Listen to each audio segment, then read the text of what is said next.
नमस्कार, खबर मध्य प्रदेश में आप सभी का स्वागत है। मैं हूं आपके साथ तरिन्नुम जहां शेख। बुलेटिन की शुरुआत इस वक्त की बड़ी खबर से। भोपाल से बड़ी खबर है। सीएम शिवराज कैबिनेट की अहम बैठक। सीएम शिवराज ने मंत्रियों को दिए तमाम दिशा निर्देश। तीसरी लहर आने की संभावना, सतर्कता जरूरी है, सीएम ने कहा है। इसके साथ ही प्रभारी मंत्री प्रभार वाले जिलों का निरीक्षण करें, इसको लेकर भी तमाम दिशा निर्देश दिए गए हैं।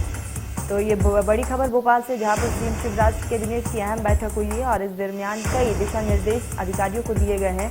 सीएम शिवराज ने मंत्रियों को इस दरमियान तमाम दिशा निर्देश दिए हैं। तीसरी लहर आने की संभावना भी जताई है सीएम ने और कहा है कि इस दरमियान सतर्क रहने की बहुत ज़्यादा ज़रूरत है। प्रभारी मंत्री प्रभारी वाले जिलों का निरीक्षण करें और तमाम गाइडलाइंस यहाँ पर जारी की गई है। तो सीएम शिवराज ने आज मंत्रियों के साथ बैठक की है और ओमिक्रॉन को लेकर यहाँ पर चर्चा की गई है। जिस तरीके से ओमिक्रॉन के आंकड़ों में इजाफा देखने को मिल रहा है, ऐसे में प्रदेश सरकार भी लगातार अलर्ट मोड पर है। सीएम शिवराज सिंह चौहान भी लगातार बैठकें कर रहे हैं। आपको बता दें कि कुल 21 ओमिक्रॉन के केसेस सामने आ चुके हैं, जिनमें से राजस्थान में 9 और इसके साथ ही कर्नाटक में 2, दिल्ली में 1, गुजरात में 1 और मुंबई में 8 केसेस सामने आए हैं। तो लगातार आंकड़ों में इजाफा देखने को मिल रहा है और ऐसे में प्रदेश सरकार भी लगातार अलर्ट मोड पर है।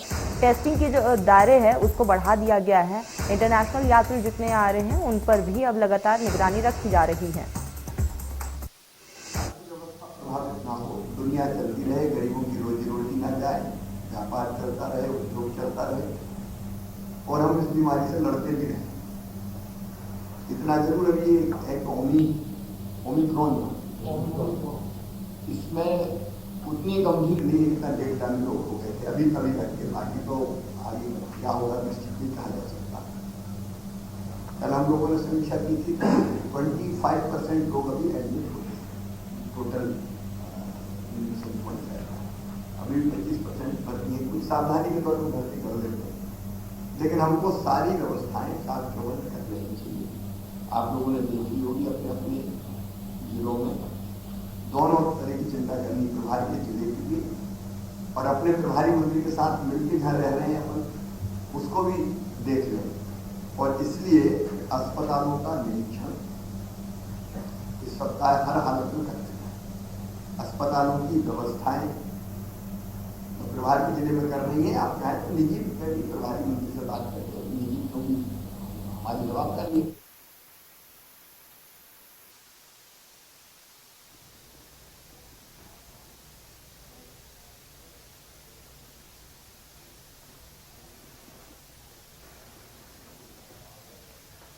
चलिए, तो हमारे साथ हमारे संवाददाता कुलभूषण लाइव जुड़ चुके हैं। कुलभूषण, यहाँ पर कैबिनेट की बैठक हुई है जिसमें कई ऐसे निर्देश दिए गए हैं। कौन से वो तमाम दिशा निर्देश है, क्योंकि आंकड़ों में लगातार इजाफा देखने को मिल रहा है? बिल्कुल, यहाँ पे अगर बात की जाए तो मुख्यमंत्री शिवराज सिंह चौहान की अध्यक्षता में आज 11:30 बजे मंत्रालय में कैबिनेट की बैठक हुई थी और इस कैबिनेट की बैठक में सबसे पहले मुख्यमंत्री शिवराज सिंह चौहान का उद्बोधन देखा गया, क्योंकि तीसरी लहर से निपटने के लिए और यहाँ पे ओमिक्रॉन जो कि नया वेरिएंट है वो दस्तक दे चुका है, किस प्रकार से यहाँ पे नए वेरिएंट को रोका जाए, मध्य प्रदेश में दस्तक देने को लेकर, इसको लेकर जो है चर्चा की गई है। इसके साथ ही 1-to-1 चर्चा यहाँ पे मुख्यमंत्री ने कैबिनेट की बैठक में मंत्रियों से की है और उनको उनके प्रभार वाले जिले और उनके गृह क्षेत्र में क्या स्थिति है वैक्सीनेशन को लेकर। इसके साथ ही ये दिशा निर्देश दिए गए हैं कि जल्द से जल्द जो है वैक्सीनेशन का कार्य पूरा कराया जाए, क्योंकि दिसंबर माह के अंत तक जो लक्ष्य रखा गया है सरकार ने कि हम 100% फर्स्ट और सेकेंड डोज कंप्लीट करवा लेंगे, इसको लेकर जो है मंत्रियों से चर्चा की गई है। इसके साथ ही अगर कैबिनेट के अब मुद्दों की हम बात करें तो यहाँ पे विधानसभा के बाद मंत्रिमंडल की एक चिंतन बैठक जो है भोपाल के बाहर होने जा रही है और इसके पहले भी ये देखा गया है कि पर्यटन को बढ़ावा देने के लिए कैबिनेट की बैठक भोपाल शहर के बाहर हो चुकी है। लेकिन अब विधानसभा का सत्र है 20 दिसंबर से 24 दिसंबर, 5 दिवसीय सत्र है। इसके बाद एक चिंतन बैठक जो है मुख्यमंत्री ने मंत्रियों की बुलाई है और इस बैठक में सरकार के कामकाज को लेकर रणनीति बनाई जाएगी। इसके साथ ही आने वाले इलेक्शन पंचायत चुनाव को लेकर भी जो है चर्चा की जाएगी। तो एक महत्वपूर्ण और बैठक कह सकते हैं कि मंत्रियों के साथ भोपाल के बाहर मुख्यमंत्री एक दिवसीय ये पूरी बैठक करेंगे।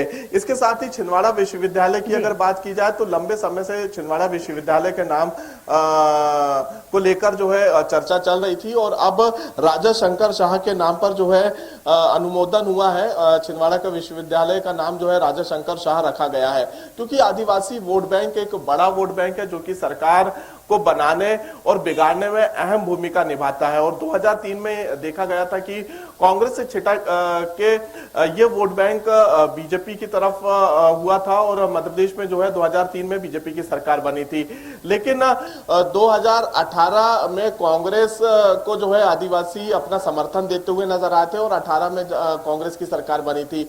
लेकिन अब 23 की तैयारी में बीजेपी जुट चुकी है, तो किस प्रकार से सरकार की योजनाओं का लाभ जो है आदिवासियों को मिल सके, इसलिए लगातार जो है जो आदिवासी वर्ग के नेता हैं उनके नाम पर जो है विश्वविद्यालय रेलवे स्टेशन का नाम रखा जा रहा है। इंदौर में भी पतालपानी रेलवे स्टेशन का नाम बदला गया और टांटा मामा के नाम पे रखा गया। इसके साथ ही भोपाल के हबीबगंज रेलवे स्टेशन का नाम रानी कमलापति रेलवे स्टेशन रखा गया और अब छिंदवाड़ा विश्वविद्यालय का नाम राजा शंकर शाह के नाम पे रखा जाएगा। इसके साथ ही ग्वालियर एयरपोर्ट के लिए एक वार्षिक जो जमीन को लेकर चर्चा चल रही थी, आज इस बैठक में जो है कह सकते हैं कि अनुमोदन यहाँ पे हुआ है और इस प्रस्ताव को भी हरी झंडी मिली है।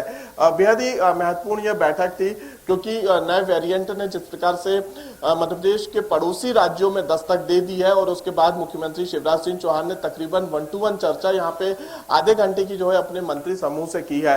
तो कह सकते हैं कि आज की बेहद ही महत्वपूर्ण ये बैठक रही है और आने वाले समय में सरकार और क्राइसिस मैनेजमेंट के सदस्य कई कड़े और बड़े फैसले मध्य प्रदेश के हित के लिए ले सकते हैं। बिल्कुल कुलभूषण, यहाँ पर कई ऐसे अहम फैसले लिए गए हैं। कुलभूषण, अगर इसके साथ ही अगर हम बात करें, प्रभारी मंत्रियों को यहाँ पर जिम्मा भी सौंपा है, इसको लेकर क्या कुछ जानकारी?